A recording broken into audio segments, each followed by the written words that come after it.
पढ़ने से पहले आपको क्या पढ़ना पड़ेगा, कुछ फॉर्मूला पढ़ना पड़ेगा। ठीक है, तो इस चैप्टर में जो फॉर्मूला यूज होगा वो क्या क्या फॉर्मूला यूज होगा। पहला फॉर्मूला यूज होगा आपका घन का आयतन। ये पहला फॉर्मूला यूज होगा, इसका फॉर्मूला होता है ए क्यू। दूसरा घन का पृष्ठीय क्षेत्रफल, यह आपका फॉर्मूला होता है 6a²। तीसरा घनाभ का आयतन बराबर फॉर्मूला होता है L × B × H। चौथा घनाभ का पृष्ठीय क्षेत्रफल या संपूर्ण पृष्ठीय क्षेत्रफल, फॉर्मूला होता है 2LB + BH + HL। पांचवा, अब देखिए घन हो गया, घनाभ हो गया, अब आते हैं बेलन, यानी बेलन का पृष्ठीय क्षेत्रफल या वक्र पृष्ठीय क्षेत्रफल बराबर फॉर्मूला होता है 2πRH। उसके बाद बेलन का आयतन बराबर फॉर्मूला होता है πr²H। छठा,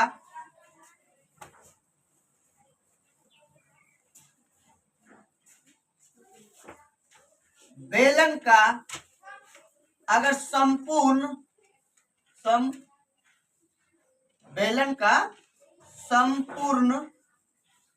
पृष्ठीय क्षेत्रफल अगर पूछा जाता है, यानी चैप्टर में अगर आता है, तो फॉर्मूला होता है 2πr + H। यानी ये 7 फॉर्मूला 13.1 में आपका यूज होगा। समझ में आ गया बात? इसलिए इसको आपको क्या करना पड़ेगा, पहले याद करना पड़ेगा। अगर आप ये फॉर्मूला याद नहीं है तो आप 13.1 आप चैप्टर का मैथ सॉल्यूशन नहीं कर पाइएगा। इसलिए आपको ये जितना फॉर्मूला लिखा है ये फॉर्मूला को याद करना होगा। अर्ध गोले का पृष्ठीय क्षेत्रफल बराबर फॉर्मूला होता है 2πr²। गोले का यानी अर्ध गोला को जोड़ देंगे तो गोला बन जाएगा, तो गोले का पृष्ठीय क्षेत्रफल बराबर 4πr²। देखिए अर्ध गोला का 2 तो गोला 4, यानी गोला का आधा अर्ध गोला। बस समझ में आया? उसके बाद शंकु का वक्र पृष्ठीय क्षेत्रफल बराबर फॉर्मूला होता है πRL। क्या होता है? πRL। चलिए, इतना आपका फॉर्मूला इस चैप्टर में आपको जरूरत पड़ेगी। ठीक है, अगला क्वेश्चन क्या है कि दो घन है, आपका दो घन है, इस तरह दो घन है, इस तरह का दो घन है। ठीक है,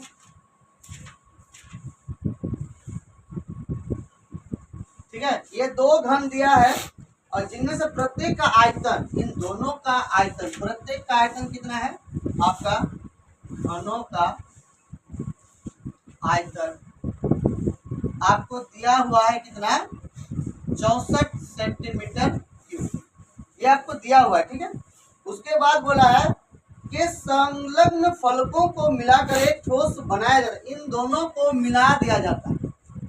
सिंपल सा बात, जब दो घन को हम एक साथ मिला देंगे तो बताइए घन इस तरह का बनेगा या नहीं बनेगा? तो ये जब इस तरह का बनेगा आकृति, तो यह आकृति घनाभ कहलाएगा।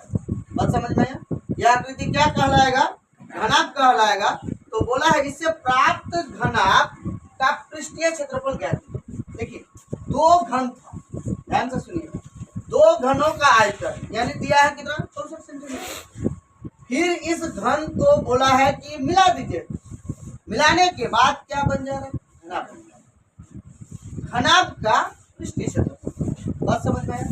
अभी आपके पास इस घन का भुजा नहीं है, सिर्फ आयतन दिया हुआ है, आपको क्या निकालना पड़ेगा, ये घन का भुजा निकालना पड़ेगा।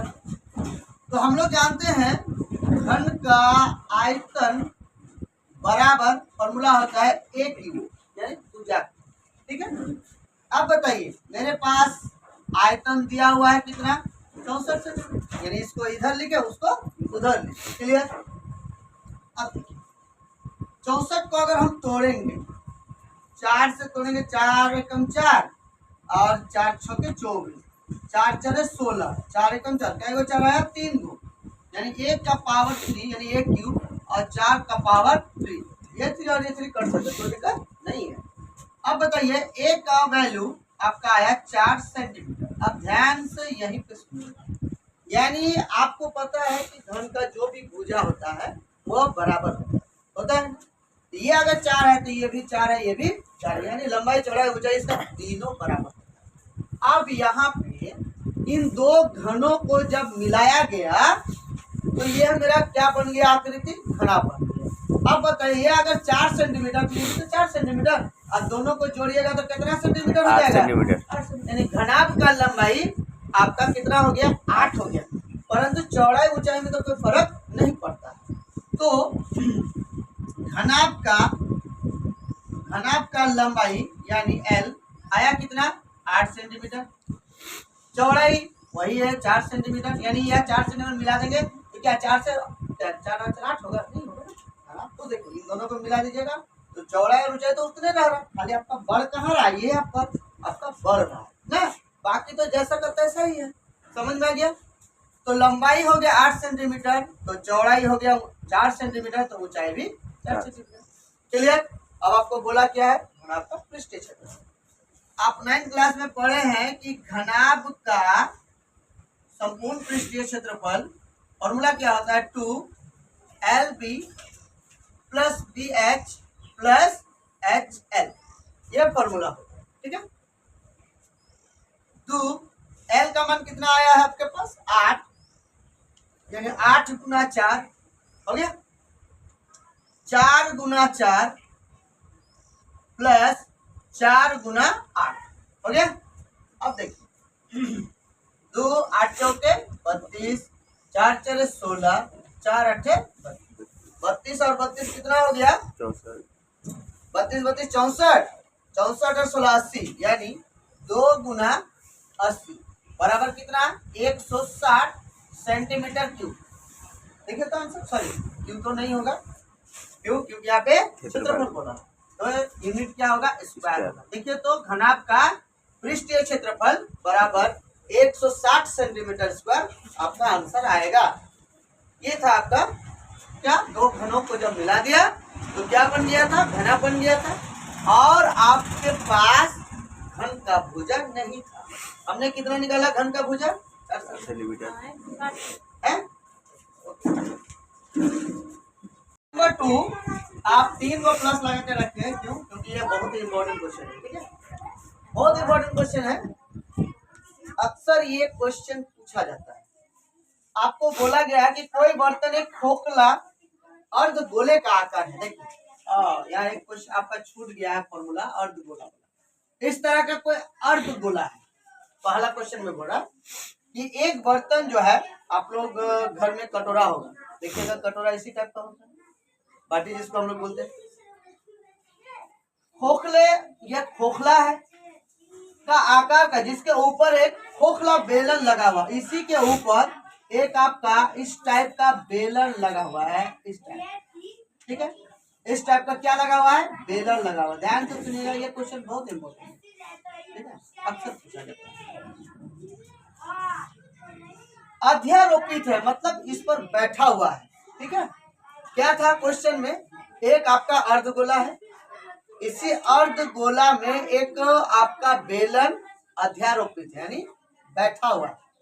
उसके बाद अर्धगोले का व्यास, अर्धगोला यानी यहां से यहां तक व्यास आपको दिया है आपका 14 सेंटीमीटर। लिखिए जो जो दिया है, अर्धगोले का व्यास आपको दिया हुआ है 14 सेंटीमीटर। ओके, अब जब व्यास दिया हुआ है तो हमको पता है कि त्रिज्या बराबर क्या होता है, व्यास का आधा होता है, यानी 14/2, 2 7 14, यानी आर का मान आपके पास आया 7 सेंटीमीटर, यानी इनका त्रिज्या आया कितना, त्रिज्या यानी आर बराबर 7 सेंटीमीटर। ओके, उसके बाद इस बर्तन की कुल ऊंचाई देखिए, ये पहले क्या था, एक आपका अर्धगोला है, अर्धगोले के ऊपर एक क्या लगा हुआ है, बेलन लगा हुआ है। अब जब बेलन लगा हुआ है तो इसका नाम दिया गया बर्तन। क्या नाम दिया गया है? बर्तन नाम दिया। यानी इस बर्तन का यहाँ से लेकर यहाँ तक का ऊंचाई आपको कितना दिया हुआ है? ऊंचाई दिया हुआ है 13 सेंटीमीटर। ध्यान से सुनिएगा ये वाला बात। देखिए, इस बर्तन का ऊंचाई यहाँ से लेकर यहाँ तक 13 सेंटीमीटर है, लेकिन यहाँ पे आपको दो चीज घुसा हुआ है, एक अर्धगोला और एक बेलन। ये आपका बेलन है और ये आपका क्या है? अर्धगोला है। ठीक है, अब बताइए इस बेलन का ऊंचाई कितना होगा? इस बेलन का ऊंचाई देखिए, यहाँ से यहाँ तक कितना? अगर ये त्रिज्या 7 सेंटीमीटर है, इधर भी 7 सेंटीमीटर। क्लियर? क्यों? त्रिज्या आप केंद्र बिंदु से कहीं भी खींचिएगा, परिधि को समान ही होता है। बताइए, अगर यहाँ तक 7 सेंटीमीटर है तो बेलन का ऊंचाई कितना होना चाहिए? सिंपल बात है, बेलन का ऊंचाई 6 सेंटीमीटर होना चाहिए, क्योंकि 7 माइनस हो जाएगा। इस बर्तन का पूरा ऊंचाई 13 है। बर्तन दो चीज मिलकर बना है, एक आपका बेलन और एक अर्धगोला। तो इधर वाला हिस्सा 7 सेंटीमीटर है, तो इधर वाला हिस्सा कितना होगा? 6 सेंटीमीटर होगा। तो आप लिख सकते हैं बेलन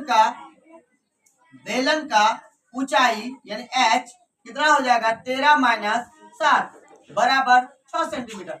यानी बेलन का ऊंचाई हो गया आपका 6 सेंटीमीटर। क्लियर? अब आपको बोला है कि इस बर्तन का यानी इस बर्तन का आंतरिक पृष्ठीय क्षेत्रफल ज्ञात कीजिए। तो लिखिए, बर्तन